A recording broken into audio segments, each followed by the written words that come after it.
So I'm Paul Crawford and I'm a drummer, and I've been playing drums for as long as I can remember. I come from a musical family. My dad is a drummer, and he taught me when I was really young, you know, like there's pictures of me as young as 3 behind a kit. Well, why don't you run us through what you're playing today? Is this your primary kit? Yeah, so this is a kit I bought when I was with my first student loan, my first young student's bursary. I went out and splashed out on this. It's a Premier Signia Marquis. The setup that I use with it is the 12-inch tom here and the 16-inch tom, 24-inch bass drum. So quite a big sound, quite a big open classic rock type thing.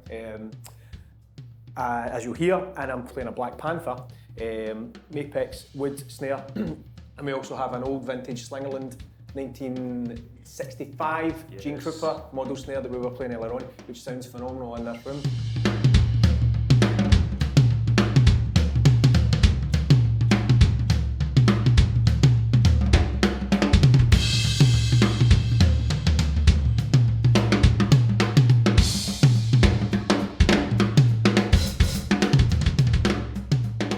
Well, Let's do it. shall we?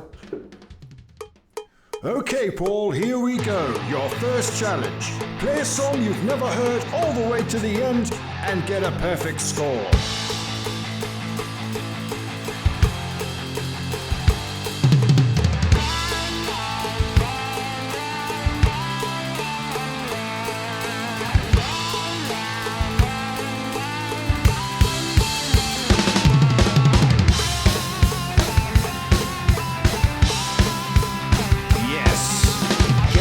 Tempo.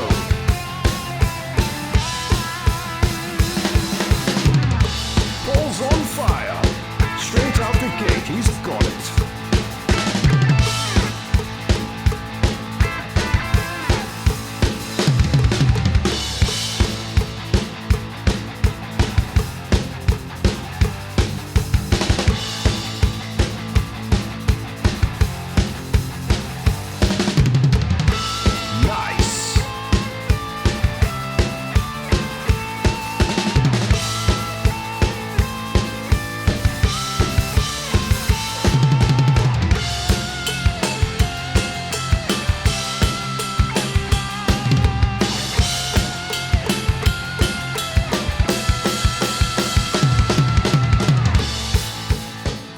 That snare drop's gonna cost you.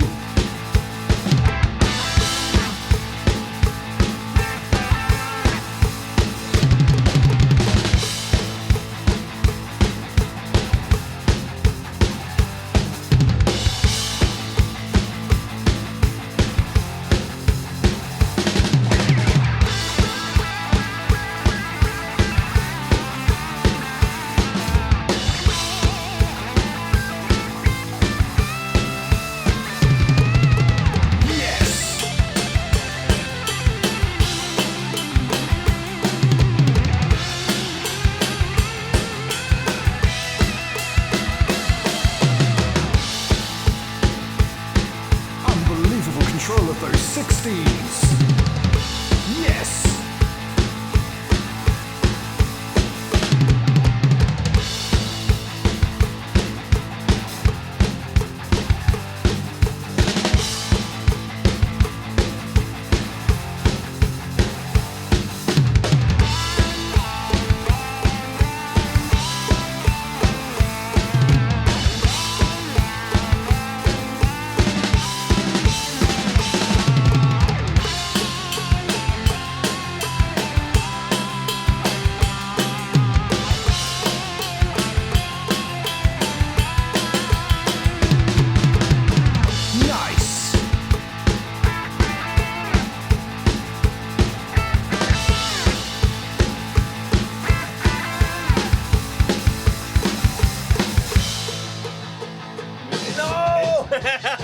It should have ended a long time ago.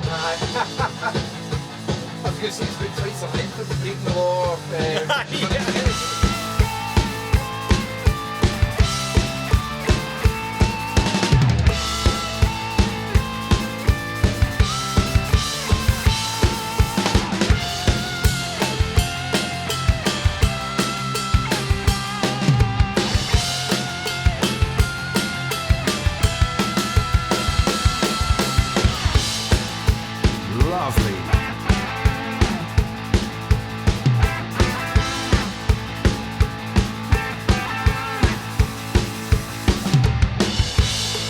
What? It's not the end, Paul.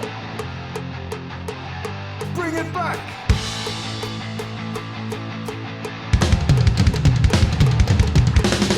Yes!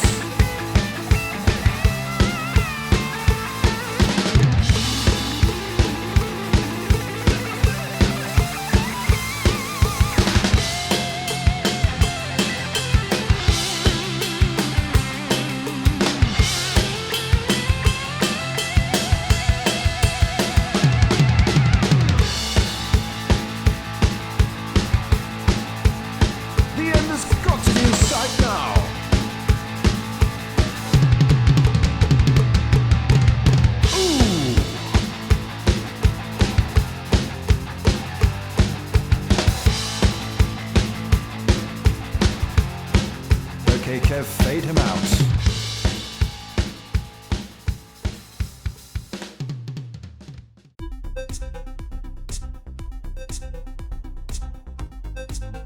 That was fun but hard. I mean, like, aye, if you've not been playing drums like that for a while, it definitely you lose that. It's the tricep. I need to get back into it. The tricep, which is, oh sorry, The back of your arm. sorry, back. So they say that's for show. That's for show, but that's for dough. Can't You know what I mean? Could you maybe tell us what bands that you're playing with at the moment? Like, who's your kind of primary outfit? Yeah, so just now, primary outfit, I play with a few different acts just now. So Toy Tin Soldier, which is Joe Gallagher. So Joe and I were in a band, or bands together for years. A band called Mr. Kill and a band called Strange Empire. He's now doing his solo thing. So occasionally, which is more folkish, I would say, slightly less rock. So if he uses a drummer, Joe, generally, I'll play with him. Jill Jackson, who's a country artist. Has there ever been an outfit that you've played in where you felt like you were maybe out your depth, or have you always sort of managed to just find your way around it? Not so much out my depth, but I played with an act called Hector Berserk, and I wasn't strictly just drums, because Audrey, who played drums in them, was a phenomenal drummer, but she would sometimes swap around. I played some percussion and I played some keys and guitar, but what I learned in that band was that because it was a different style of music, the emphasis was on sometimes different beats in the bar. Got you. And if I was playing in the space, if I was playing a bit of accompanying percussion, Yep. I'm listening to the drummer. I'm not the drummer. She's the drummer. Yeah. She's the foundation of this sound, and I'm trying to find the space to play in about that. Well, is there any drummers out there that you fear / respect? Yeah. Who's coming for you? Who's hot on your heels? Oh man, who's coming for this drummer, Fisco Bride? Never know. A drummer that I probably don't particularly like. I'm not a fan of the music, not I dislike it, but I wouldn't kind of seek it out. But I think he's a phenomenal player, like scary, like what you're talking about. It's Travis Barker. Oh yeah, he's a beast.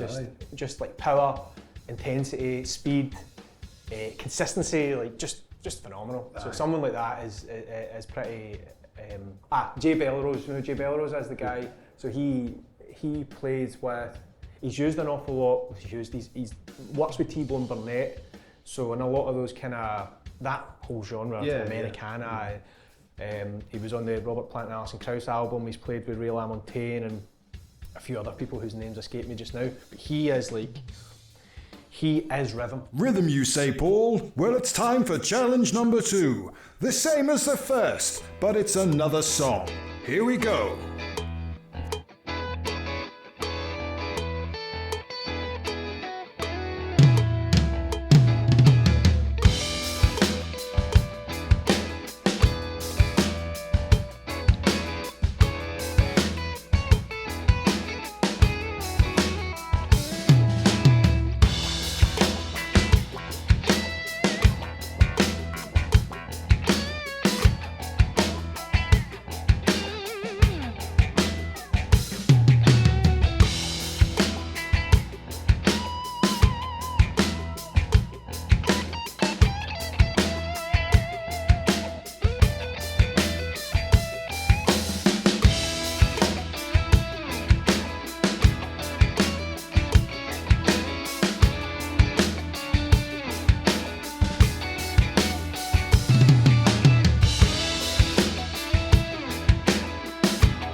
It's a really nice ride cymbal. Aye. The trick with it is to not really hit it. When I first got it, because it's so big, you think, right, this is going to like take a real bit. It's actually thin. It's 24 inches, but it's not that thick. So if you leather it, it just washes, which is what some people might want. But so when you're playing it on the surface, you need to really almost you're just giving it a wee kiss. Is the only way I can think of saying it. You're not. If you hit it any harder than that, then you get a lot of wash. I also put a bit of tape under it as well to eliminate quite a lot of that. I noticed that when you were putting it on. It does actually make you sound better. It's like there's loads of ways around it.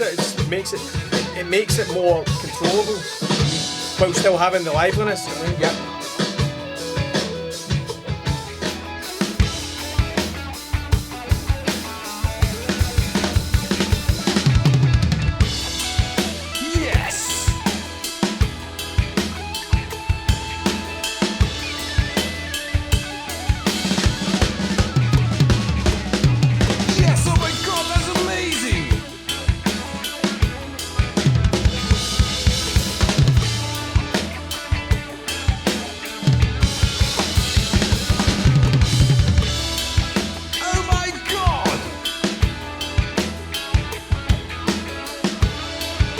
Reining it in is long gone. I'm like, fucking rein it in, mate.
If there's anyone starting out like right now, today, after hearing and seeing you play, what would you say to them? What advice would you give them? If you're interested in the drums, listen to as many different kinds of drummers as possible, and there's like a lineage, there's like a legacy in drumming, and I think it's good to understand that, to understand where it all came from.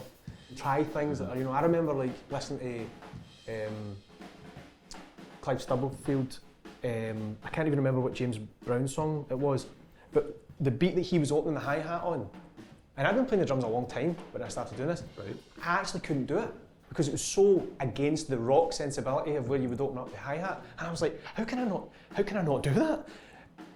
Only because I wasn't tuned into that style, but then you learn and you listen to soul and you listen to funk and... Third eye wasn't open yet.